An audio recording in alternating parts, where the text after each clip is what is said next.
الحمدللہ وحدہ والصلاۃ والسلام علی من لا نبی بعدہ اما بعد۔ ناظرین کرام، اللہ کے رسول جناب محمد الرسول اللہ صلی اللہ علیہ وسلم اپنے چچا ابو طالب کی کفالت میں تھے کہ اہل مکہ قحط سے دوچار ہوئے۔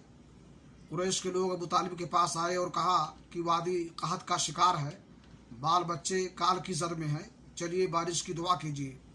ابو طالب ایک بچہ ساتھ لے کر برآمد ہوئے۔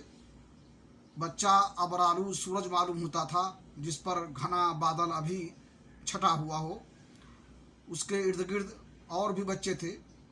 ابو طالب نے اس بچے کا ہاتھ پکڑا اور اس کی پیٹھ کعبہ کی دیوار سے ٹیک دی۔ بچے نے انگلی پکڑی ہوئی تھی۔ اس وقت آسمان پر بادل کا ایک ٹکڑا نہ تھا، لیکن دیکھتے دیکھتے ادھر ادھر سے بادل کی آمد شروع ہو گئی اور ایسی دھواں بارش ہوئی کہ وادی میں سیلاب آ گیا۔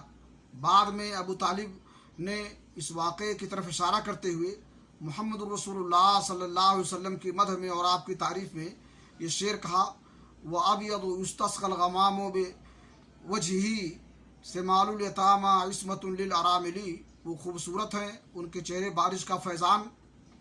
سے بارش کا فیضان طلب کیا جاتا ہے، یتیموں کے ماوا اور بیواؤں کے محافظ ہیں۔ انہی باتوں پر اکتفا کرتے ہوئے اللہ رب العالمین سے دعا کرتا ہوں کہ اللہ تعالی ہمیں نبی کی سیرت اپنانے کی توفیق عطا فرمائے۔ تقبل یا رب العالمین، وصلی اللہ علی نبینا محمد وعلی آلہ وصحبہ اجمعین۔